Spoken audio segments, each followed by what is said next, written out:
네, 고속도로 2차로에 정차한 뒤 뒤에 오던 차량에 치여 20대 여배우가 숨진 의문의 고속도로 사고. 벌써 일주일째가 됐지만 수사는 여전히 답보 상황입니다. 네, 이 시간 네 가지의 궁금증을 중심으로 짚어보도록 하겠습니다. 염건웅 유원대 경찰소방행정학부 교수 그리고 최단비 변호사와 함께합니다. 네, 어서 오세요. 어서 오십시오. 안녕하세요. 네. 먼저 저희가 그 YTN을 통해서 사고 당시 그 새로운 블랙박스 영상이 공개가 됐는데요. 화면을 먼저 보고 대담을 이어가도록 하겠습니다. 네, 지난 6일이죠. 오전 3시 50분경입니다. 인천권 고속도로에서 흰색 승용차 한 대가 이 비상등을 켜놓고 서 있는 그런 상황이죠. 자, 그런데 갓길이 아닌 고속도로 한복판 2차선입니다. 차량 바로 옆에서는 누군가 빠르게 이 가드레일 쪽으로 이제 뛰어가는 모습도 확인할 수가 있고요. 흰색 승용차 뒤에는 또 한 사람이 서 있습니다. 바로 여배우 고 한모 씨인데요. 무슨 일인지 좀 허리를 굽히고 있는 그런 모습도 볼 수가 있죠. 여기서 이제 첫 번째 미스터리인데요.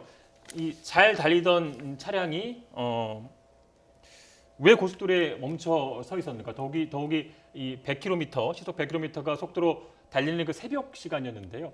상식적인 일이 아니잖아요. 어떻게 보십니까? 네, 맞습니다. 저곳이요. 이 영종도에서 있었던 고속도로입니다. 고속도로 예. 같은 경우는 일단 말씀하신 것처럼 시속 100km 굉장히 고속으로 자동차들이 가는 곳이고요. 보통 고속도로에 차량이 정차하지 않죠. 여기에다가 더해서 차량이 만약에 급한 일이 있어서 정차를 하려고 한다면 저곳이 총 3차로입니다. 3차로이면 3차로 끝에 차로에 서거나 아니면 갓길에 서야 되는데 1차로, 2차로, 3차로 중에 중간 차로에 서 있습니다. 네. 근데 만약에 그렇다고 한다면 저렇게 중간 차로에 갑자기 선다고 하면 보통 차량의 결함을 생각해 볼 수가 있는데 그 당시에 저 여배우 A 씨와 함께 있었던 여배우의 남편의 진술에 따르면 차량에 결함이 있었던 것으로 보기는 좀 어려워요. 왜냐고 하면 내가 갑자기 화장실이 급해서 차량을 세우게 됐고 인근 화단에서 이 볼일을 다 보고 돌아와 보니 사고가 나 있었다라고 진술을 했기 때문에 일단 차량의 결함은 아닌 것으로 1차로는 보고 있습니다. 물론 계속해서 수사가 이루어질 이야기지만 하고 나서 여기에 더해서 왜 그렇다고 한다면 갓길이 아니라 중앙 차선에다 차를 세웠느냐라고 했을 때 네. 이 남편은 그것은 잘 모르겠다라고 하고 있어요. 그래서 말씀하신 것처럼 아직 왜 고속도로에 정차했는지 거기에다가 정차를 하는데 마지막 차선이나 갓길이 아니라 중앙 차선에 세웠는지 이유는 아직도 미스테리인 상황입니다. 네, 두 번째 궁금증은 남편이 정말 급박한 상황이라서 차를 세웠다고 쳐도 배우 한모 씨가 굳이 왜 차량 밖으로 빠져나왔을까요? 네, 그러니까 그 부분은 결국은 그 남편이 아까 진술했던 내용은 결국은 소변이 급해서 차량을 세웠고 그래서 화단에서 일을 본 뒤 다시 왔더니 사고가 발생했다라고 했거든요. 예. 하지만 그 영상에서 사고가 발생한 시점을 보면 이 남편이 지금 화단에 갔다가 다시 돌아오는 시점에서 사고를 목격한 것이 아니라 그러니까 그 화단에 가는 시점에서 이미 사고가 발생하는 그런 상황이 이제 명백히 보인다라는 거죠. 예. 그렇기 때문에 이 남편이 얘기했던 일단 첫 번째 소변이 급해서 화단에 갔다가 왔더니 사고가 발생했다. 이 진술이 사실은 정면으로 부정되는 그런 상황이 보입니다. 네. 그렇기 때문에 이 남편의 진술에 지금 의존할 수밖에 없는 그런 상황에서 이 사고 원인을 지금 규명하지 못하는 그런 지금 원인이 발생하는 거거든요. 그러니까 여기서 보면은 한모 씨가 제가 봤을 때 2차로를 갓길로 착각했을 가능성이 있다는 거죠. 네. 그렇기 때문에 2차로에서 갓길이다 착각을 해가지고 내려서 뒤로 와가지고 차량 뒤로 와서 스트레칭을 하는 그런 상태였을 가능성이 있다라는 건데 그것을 이제 남편이 알았냐 몰랐냐의 문제는 사실 남편 입장에서 한 차선을 더 건너가는 그런 상황이었기 때문에 남편 입장에서는 오히려 이것이 갓길이다라고 착각하기가 더 뭐 어려운 그런 상황이라고 보여지고요. 네. 그리고 이 지금 한모 씨 같은 경우도 여기가 이제 갓길이라고 착각해가지고 뒤로 나와서 스트레칭을 했다. 이것도 사실은 조금 의문점이고 이해가 안 가는 그런 부분이라는 거죠.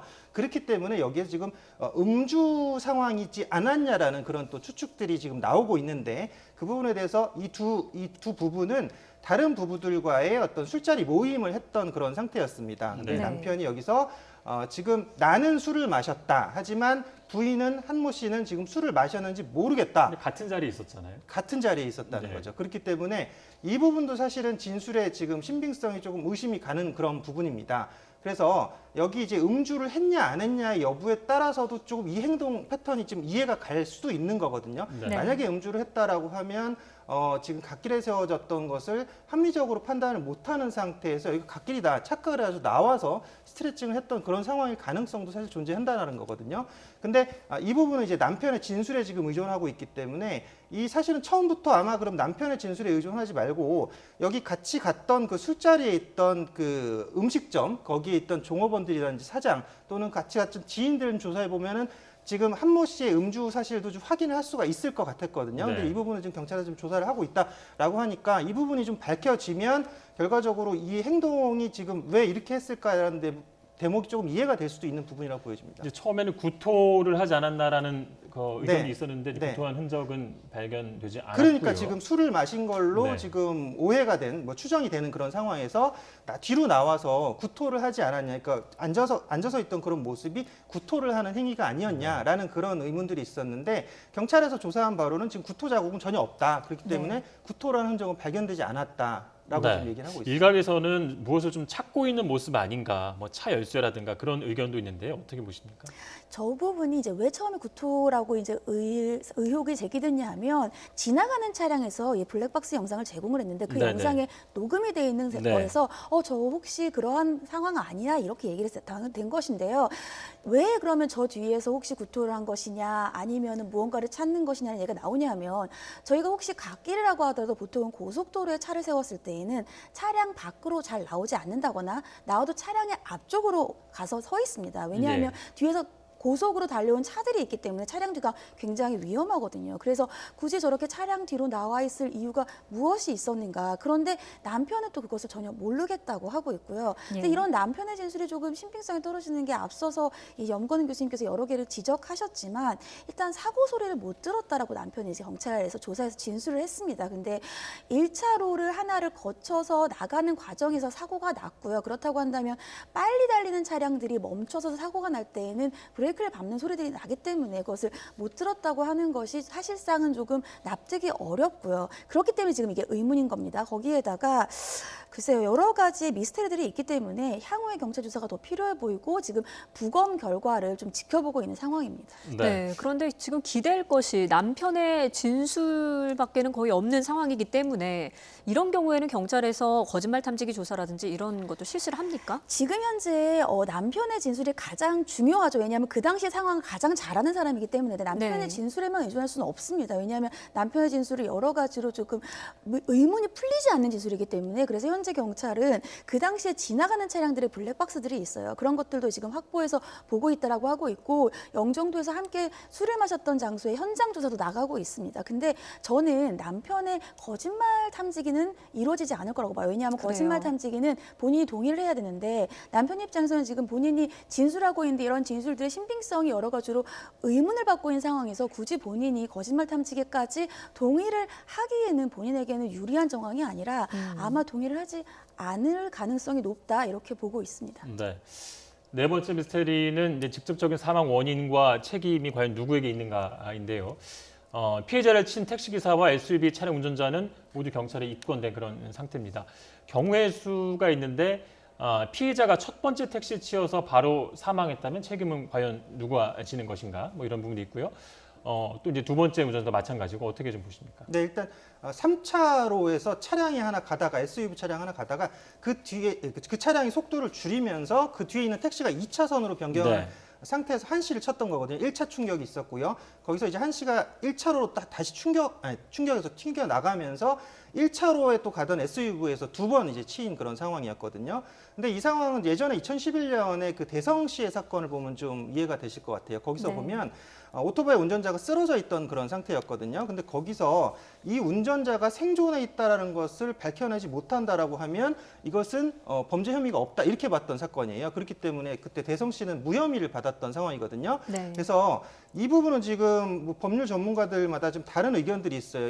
이 고속도로에서는 속도를 줄여서 100km가 넘는 상태에서 누군가가 튀어나올 것이다라는 걸 예견하지 못하기 때문에 예. 이게 혐의가 없을 가능성이 있다라는 의견도 있고요. 또 하나는 뭐 지금 이것이 뭐 보통은 내린 사람이 6, 그다음에 뒤에 친 사람이 뭐 4 이 정도의 그런 비율을 갖는데 이것이 5대5의 지금 어떤 책임 비율을 받는 것이다. 이렇게 지금 얘기를 하는 경우가 있어요. 근데 첫 번째 충격에 사망을 했는지 두 번째 충격에 사망을 했는지 이 여부도 좀 중요한 여부긴 한데 일단 두 번째 친 운전자 같은 경우, 처벌인 운전자 같은 경우는 첫 번째 운전자가 쳤던 상태에서 이 사람이 한 씨가 살아 있었다라는 것을 꼭 입증하지 않는 그런 상태라고 하면 이분은 책임이 면제될 가능성이 일단 있다라는 거고요. 예. 네. 첫 번째, 그러니까 충격을 했던 그 택시 기사가 만약에 지금 처벌을 받는다면 처벌받을 가능성이 좀 높다라고 보여집니다.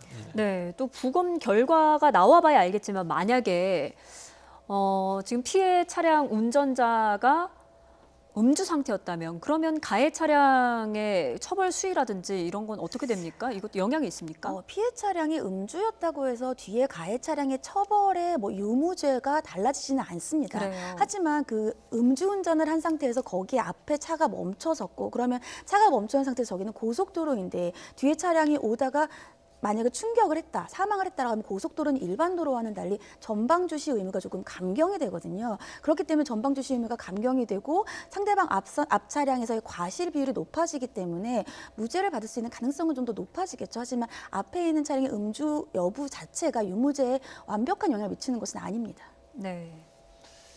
네, 뭐 이 사고를 명쾌하게 밝혀준 차량 블랙박스는 음성이 좀 녹음되지 않은 그런 상태이기 때문에 남편 진술에 좀 의존할 수밖에 없는 그런 상황인데요. 이러다 어떤 사건의 진실이 밝혀지기보다는 좀 미궁으로 빠질 그런 우려도 있어 보입니다. 어떻게 보십니까?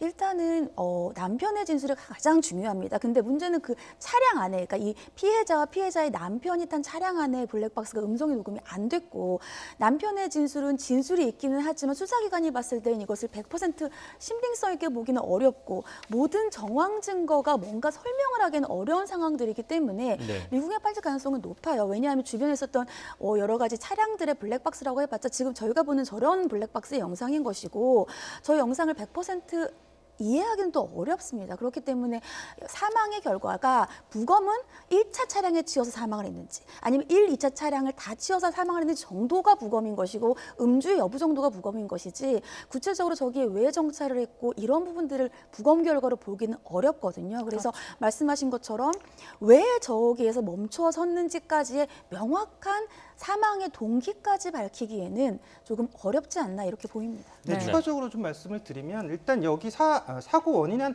5가지로 추정을 해볼 것 같아요. 일단 네. 차량 고장 원인은 아까 변호사님 말씀하셨지만 이게 사실 사고 책임이 경감되는 부분이거든요. 그러면 처음부터 이 남편이 차량 고장이었다라고 얘기를 했어야 되는데 얘기를 네. 안 했다. 이건 차량 고장 일단 배제시켜야 되는 그렇죠. 그런 부분이고요. 네.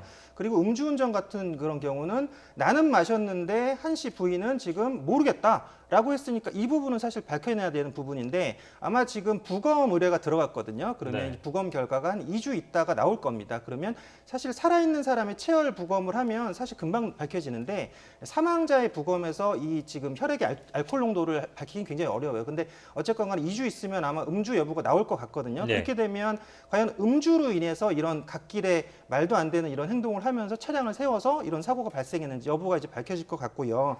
그리고 또 신체 이상 여부도 있을 수가 있거든요. 사실 그럼 만약에 뒤에서 스트레칭을 했다라는 게 좀 이해가 되는 그런 부분이기도 하지만 그래도 갓길에서 세운 게 사실 좀 이해가 안 되는 그런 부분이 있고요. 또 아까 또 특별한 또 그런 행동들을 한 게 만약에 부부간에 어떤 분쟁이나 분란이 있었던 것이 아니냐. 그러니까 그 부분에서 만약에 뒤로 가서 그 여성이 지금 한 씨가 앉는 그런 행동이 그러니까 뭐 화가 나서 차량 키를 던졌는데 네. 그것을 뭐 짚는 행동이 아니냐 뭐 이런 뭐 행동들이 지금 발생할 수 있다라고 하고 남편은 글로 간 행동들이 이런 분란에 의해서 있었던 것이 아니냐 이렇게 할 수가 있는데 사실 그런 부분은 이 결국은 블랙박스 녹음이 사실 핵심이었거든요. 근데 블랙박스 녹음 기능이 처음부터 꺼져 있었기 때문에 이 부분을 밝히기 위해서는 차량에 탑승하기 전에 이런 행동들이 어떤 게 있었나를 좀 눈여겨봐야 될 것 같고요. 또 뭐 단순 부주의에 의한 운전 습관일 가능성도 있지만 이런 여러 가지 부분을 밝히기 위해서는 아까 말했듯이 음주 자리에 있던 사람들의 진술 확보와 또 그리고 부검 결과가 나온